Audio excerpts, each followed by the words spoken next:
In 1882, a city engineer named Joseph Basil Jett signed a document that should have been unremarkable. A routine enclosure order, a standard infrastructure improvement. The Fleet River, running beneath the northern edge of London, would be capped, sealed, and reclassified as a sewer. The paperwork was filed. The bricks were laid. And one of the oldest continuous freshwater delivery systems in the city's history disappeared from the official record in a single administrative afternoon. What makes this moment strange is not the decision itself. What makes it strange is the construction.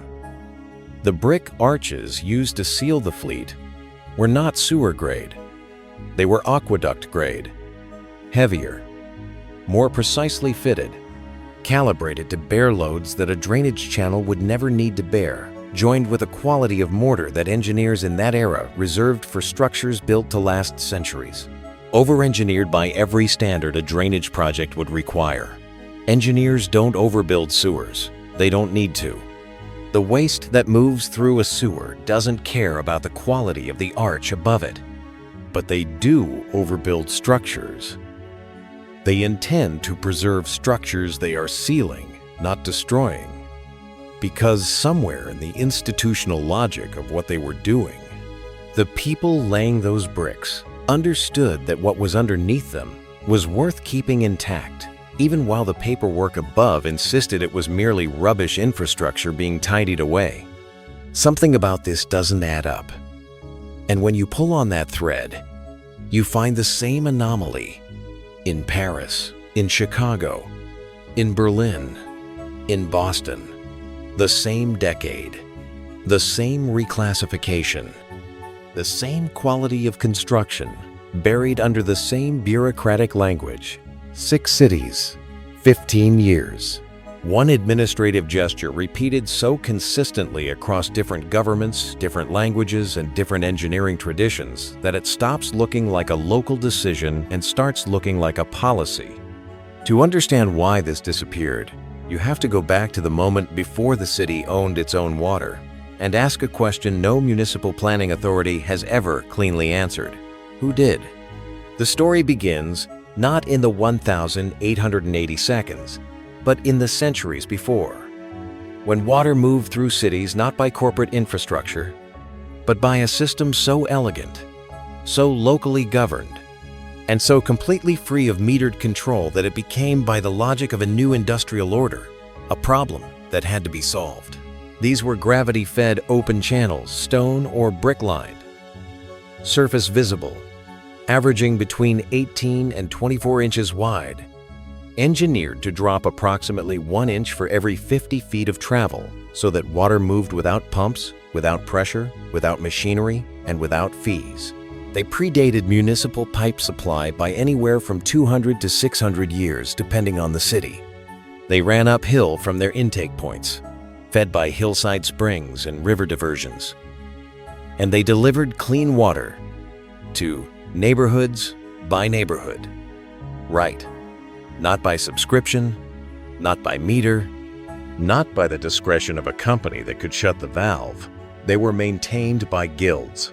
In London, the Guild of Water Bearers, formally dissolved in 1582, kept maintenance records for their section of channel that stretched back to at least the 13th century. Medieval city charters across England, France, and the Ottoman territories referenced water rights as a category of civic entitlement equivalent to access to roads or markets. You did not buy water. You were owed it by virtue of living in the city. The guild members who maintained these systems were not romanticized laborers. They were skilled tradespeople with codified responsibilities, dispute resolution mechanisms, and institutional memory stretching across multiple generations. When a channel segment cracked, the guild repaired it.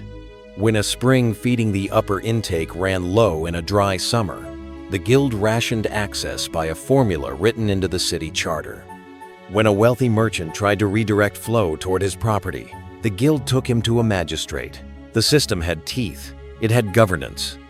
It had, in the language of modern institutional economics, exactly the kind of distributed community-enforced property rights that make a common sustainable rather than exploitable. And it worked. That is the first thing you need to hold on to. It worked on the morning they sealed it.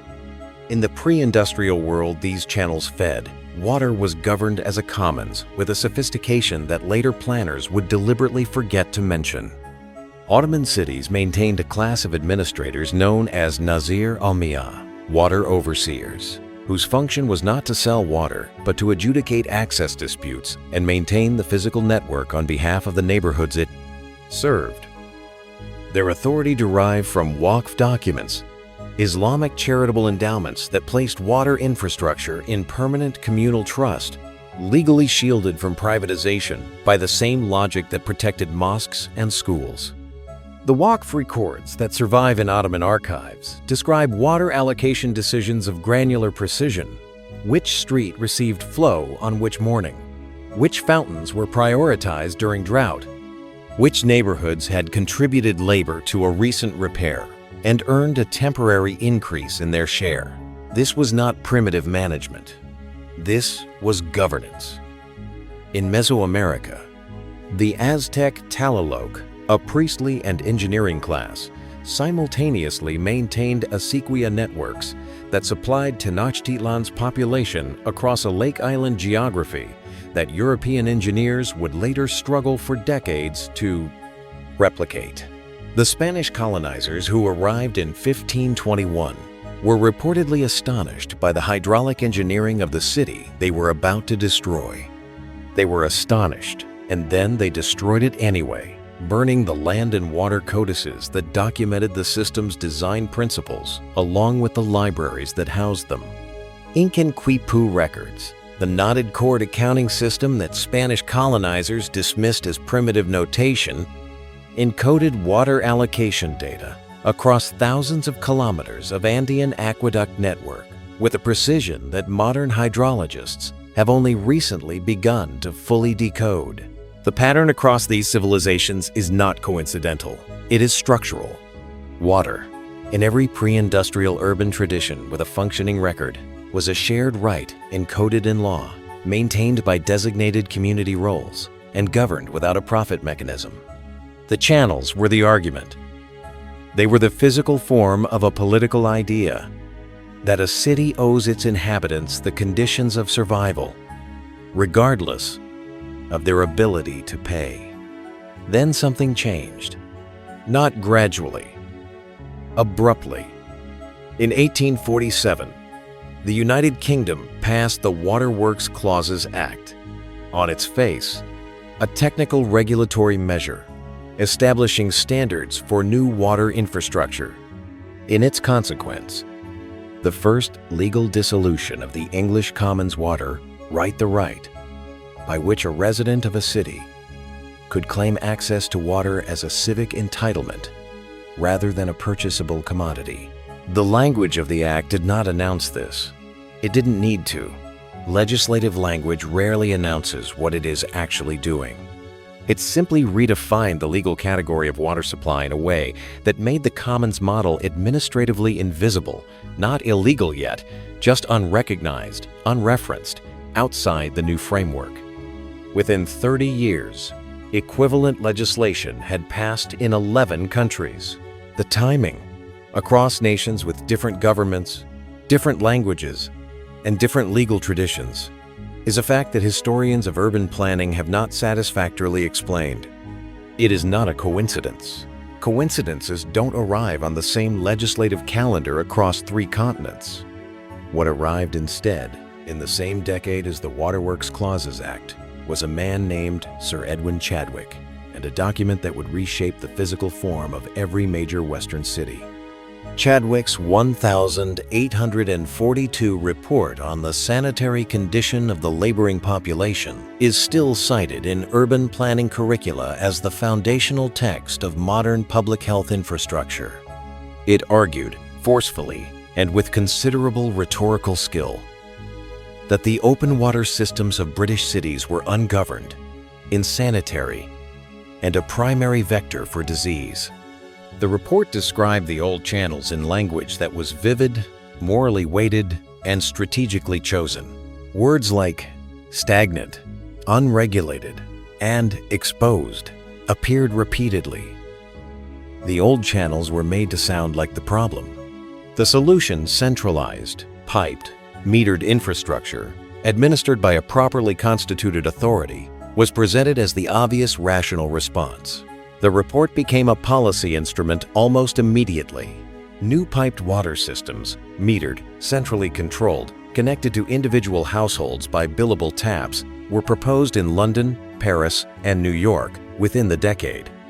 The old channel systems, the report implied, were relics, embarrassments. They needed to go. There is one problem with Chadwick's data. His own numbers did not support his conclusion. The cholera deaths recorded in his report clustered near the new piped water infrastructure, not near the old open channels.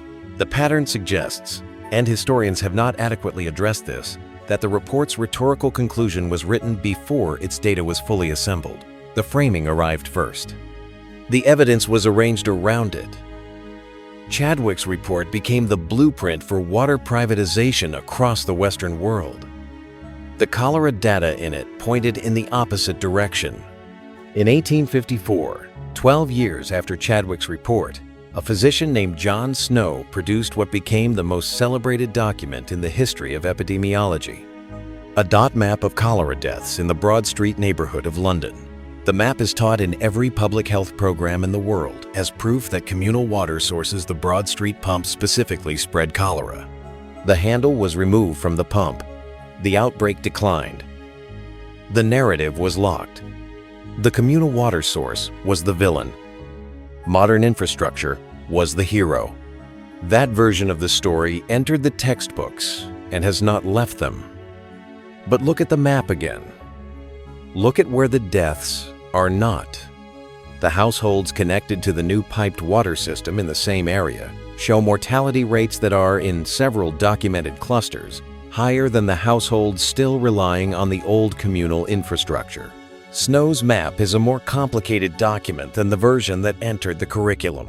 One reading of this evidence, and it is a reading that the Lancet debated briefly in 1855 before the debate was effectively closed, is that the official narrative inverted Snow's conclusion. The pump was made the villain because the pump was the last surviving piece of the system that couldn't be metered. The most famous map in public health history may have been read backwards, deliberately. By the 1,860 seconds, the legislative machinery was in motion, and the language being used in parliamentary committee records had become precise and revealing in ways that repay close reading. The phrase targeting what they called unregistered waterways appears across multiple committee transcripts from this period. Unregistered, in this context, did not mean undocumented. The old channels were extensively documented in guild records, in city charters, in centuries of maintenance logs. It meant not mapped by the new municipal survey system. And the new municipal survey system was controlled, in every city where this language appears, by the same engineering commissions that were simultaneously designing the replacement infrastructure. If your map doesn't show something, your law can't protect it. If your law can't protect it, your demolition order can't be challenged. If it wasn't on the new map, it didn't legally exist, and the new maps were drawn by the people who needed it gone. In Paris, Baron Haussmann's restructuring of the city between 1853 and 1870, the project that gave the world the myth of Haussmann as a visionary urban planner who simply loved wide boulevards, was, at its hydraulic core, a dual infrastructure project. Haussmann's team built the new piped network. They also enclosed and reclassified the existing channel systems beneath the new streets. Construction records from the Paris prefecture show both projects proceeding simultaneously, often with the same labor crews working on the enclosure of old infrastructure in the morning and the installation of new pipes in the afternoon. The old systems were not decommissioned. They were sealed. If they were defunct, why seal rather than demolish? You don't brick over something that's already dead. In New York, Expansion of the Croton Aqueduct system in the 1,870 seconds followed the same pattern. In Chicago, the Great Drainage Reversal Project of the 1,880 seconds buried channel infrastructure that local records show had been in continuous use for generations of urban residents. In Berlin, the Hobrecht Plan of 1,862 reorganized the city's water geography in ways that systematically eliminated commons access points while constructing the new centralized supply network. Each city, different engineers, different political administrations, the same structural decision: build the new system on top of the old one, seal the old one beneath it, reclassify it in the administrative record, and allow the bureaucratic language to do the historical work of making the old system sound as though it had naturally expired. This is where the second twist enters the frame, and it is more unsettling than the first. The enclosure of these water systems was not driven by ignorance of their function. It was driven by precise knowledge of it. Internal engineering assessments from this period, where they survive in accessible archives, describe the old channels not as failed infrastructure, but as infrastructure that could not be controlled. A memorandum produced for the London County Council in this period, the existence of which archivists have confirmed though full access remains restricted, use the phrase "still serviceable" to describe channel sections already scheduled for enclosure. Still serviceable, they sealed them anyway. The threat was not inefficiency. The threat was independence. A gravity-fed channel that delivers clean water without a shutoff valve, without a meter, and without a connection fee is invisible to a revenue model. It makes poverty invisible to the corporation that needs to sell water to survive. It flows on Sundays. It flows during labor disputes. It flows when a family cannot pay their quarterly bill. The old system didn't fail the poor. It served them regardless of whether they could pay. That was not a design flaw. That was the design. And it was precisely that design, the irreducible commons logic of the old channels, the fact that no single authority held a shutoff valve over the entire network that made them incompatible with the world being constructed around them. The moment of maximum visibility for this suppression arrives in the decade between 1876 and 1885, when the reclassification moves from the legislative to the archival level and becomes, in the most literal sense, a rewriting of the record. Channel maps from this period tell the story more plainly than any political speech. A watercourse recorded on a London survey map in 1860 appears on the 1885 revision of the same survey as a sewer drain. The physical infrastructure is unchanged. The gradient is unchanged. The construction materials are unchanged. The water flowing through it, where it was still flowing, was unchanged. Only the label had moved. The same shift appears in Chicago Sanitary District engineering logs. The same shift appears in Paris Cadastral Archive revisions. No engineering assessment in any of these records justifies the reclassification. No structural analysis. No flow rate study. No contamination finding. No document explaining why something called a watercourse in 1860 needed to be called a sewer drain in 1885. The physical infrastructure stayed the same. The paperwork changed. Somewhere between 1860 and 1885, the paperwork changed. The pipes didn't. What happened next moved beyond the domestic and into the colonial, and the scale of what was being erased expanded accordingly. In British India, in French Algeria, in Ottoman Egypt following the British occupation under Lord Cromer beginning in 1882, the same reclassification logic was applied to systems that had been functioning for not centuries, but millennia. Connaught Network's underground gravity channels originating in Persia and spreading across the Arabian Peninsula, Central Asia, and North Africa predated the Roman aqueducts by at least 500 years. Stepwell networks in India had served dense urban populations continuously since at least the 3rd century BCE. Shadow-fed channel systems in the Nile Delta had been operational in one form or another since the time of the pharaohs. These were not primitive technologies, stumbling toward modernity. They were mature, stable, climatically adapted engineering traditions that had sustained urban populations in some of the harshest water environments on Earth across time spans that make the Victorian Reform period look like a footnote. Indian Public Works Department reports from the 1882 to 1895 period describe these systems in considerable detail. They acknowledge, in the clipped administrative prose of colonial bureaucracy, that the systems function. They recommend demolition anyway. The justification given is sanitary. The data provided does not establish a sanitary case. In Lahore, in 1887, the replacement piped water system was not yet operational when the existing Q-Anot network was ordered closed. The city went without adequate water supply for a period of months. The colonial record does not explain this gap.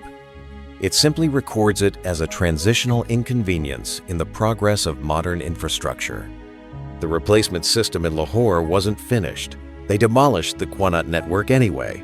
The mechanism behind all of this in Europe, in the colonies, across 3 continents, and 15 years followed the same 3-step sequence with a consistency that strains any explanation based on independent local decision-making. Step 1. Reclassify the function of the system in survey records, changing the label from watercourse to drainage channel or sewer. Step 2.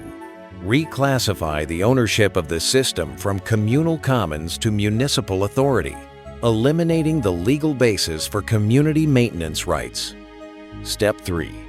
Demolish or seal the physical infrastructure and reclassify the demolition itself as a sanitary improvement, transforming an act of enclosure into an act of public health. 3 steps. Applied in London, Paris, Delhi, Algiers, Cairo, Chicago, Berlin, New York. Applied in the same 15-year window. Applied without any visible coordinating document that historians have located, which is itself a finding worth sitting with. The absence of a coordinating document across a reform movement, this geographically dispersed and this structurally consistent, is not evidence that no coordination existed. It is evidence of how institutional coordination works when the people doing it understand that the paper trail is the vulnerability. 3 cities, 3 continents, 3 different languages. The same 3-step erasure within the same 15-year window. Then the evidence runs out, or appears to. There is a particular quality to the silence that follows a successful institutional erasure. It does not look like a gap. It looks like continuity. Urban planning curricula, as they developed through the early decades of the 20th century, present a history of water infrastructure that moves from ancient Roman aqueducts to Victorian sanitary reform in what appears to be a natural, inevitable progression. The 900-year intermediate period, the medieval and early modern commons water systems that functioned between the fall of Rome and the rise of the municipal pipe, is simply absent, not described as lost, not described as superseded, not described at all. Lewis Mumford, writing his monumental work, The City and History, in 1961, came closer than most historians to naming this gap. His archive, held at the University of Pennsylvania, contains notes suggesting awareness of a discontinuity in the water infrastructure record that his published text does not fully pursue. Whether he chose not to develop the argument, whether the sources available to him had already been edited into a shape that made the argument difficult to reconstruct, or whether something else discouraged the inquiry, his published work gestures toward the missing period without entering it. The historians didn't lie. They worked from the archives, and the archives had already been edited. But here is where the story makes its most unexpected turn, because not everything was erased. Some of it survived not through heroic preservation, not through deliberate resistance, not through any institutional decision to protect what was valuable. It survived through the most effective mechanism available to any suppressed system: being overlooked. Beneath the Clerkenwell district of London, during construction work in the 1990 seconds, archaeologists from the Museum of London Archaeology encountered channel infrastructure of a scale and engineering quality inconsistent with the sewer designation on every map they were working from. The sections were aqueduct-grade construction. The channel dimensions matched drinking water delivery specifications, not waste removal volumes. The documentation of this discovery exists in excavation reports. It has not been integrated into the standard historical account of London's water infrastructure in Mexico City. Subway construction excavations conducted during the 1970 seconds revealed acequia remnants from the Aztec water network beneath the streets of what was once Tenochtitlan, structurally intact after 4 centuries of urban development. Above them, still oriented along the original flow gradients, still following the hydraulic logic of a system designed to bring clean water in rather than carry waste out. And then there is Yazd, in the central desert of Iran, in a city whose name derives from a word meaning sacred. A Qanat network that UNESCO formally designated a World Heritage Site in 2016 continues to function. Approximately 3,000 kilometers of underground gravity channels, some sections dating back more than 2,000 years. Maintained by a community of Mukanis, hereditary Qanat engineers, whose technical knowledge has passed from father to son across a span of generations that the Victorian Reform era cannot begin to match. The system delivers water today to a population of roughly 100,000 people. No metering at the source. No corporate shutoff valve. No quarterly bill. The Qanats of Yazd are structurally, hydraulically, and functionally identical to the systems that were demolished in London, Lahore, Paris, and Cairo in the 1880 seconds. They use the same gradient engineering, the same channel dimensions, the same community maintenance logic, the same commons access principle that Victorian reformers described as primitive and ungovernable. They were not preserved through any official intervention. They survived because the colonial surveys that authorized demolitions elsewhere never reached them with sufficient administrative force because Yazd was not sufficiently profitable to reorganize, not sufficiently legible to the revenue model that required everything to have a meter and an owner. The system they said was primitive is still running. The system they replaced it with needs $4 billion in repairs. This is the survival anomaly at the center of the entire story. Yazd is not a curiosity. It is not an artifact in a museum. It is a control group. It is what the demolished systems looked like before they were demolished, still operating, still maintained by the community logic the Victorian reformers declared obsolete, still delivering water by the same physical principles that Bazalgette's bricks entombed beneath London. And it reveals, with a clarity that no edited archive can provide, exactly what was lost when those enclosure orders were signed. Not a primitive drainage system, not a sanitary embarrassment. A functioning water commons that had served its population for longer than most European nation-states had existed. Ivan Illich, writing in 1,985 inches, a slim philosophical text called H2O and the Waters of Forgetfulness, argued that modern water infrastructure had accomplished something more profound than simply moving water through pipes more efficiently. It had transformed water itself philosophically, legally, experientially from a commons element that existed in the world prior to ownership into a resource that came into being at the moment a delivery system claimed it. Before the pipe, water was. After the pipe, water was provided. The distinction sounds abstract. It is not. It is the difference between a right and a service. Between a city that owes you something and a company that sells you something. Between a channel that flows regardless of your ability to pay and a valve that closes the moment your account falls into arrears. Illich wrote this as a philosophical argument derived from the history of ideas. He did not have access to the reclassification ledgers, the sealed London County Council memoranda, the Indian Public Works Department demolition orders, or the Paris cadastral revisions that documented, in the most mundane administrative language imaginable, the physical mechanism by which the philosophical shift he described had been engineered. He diagnosed the symptom.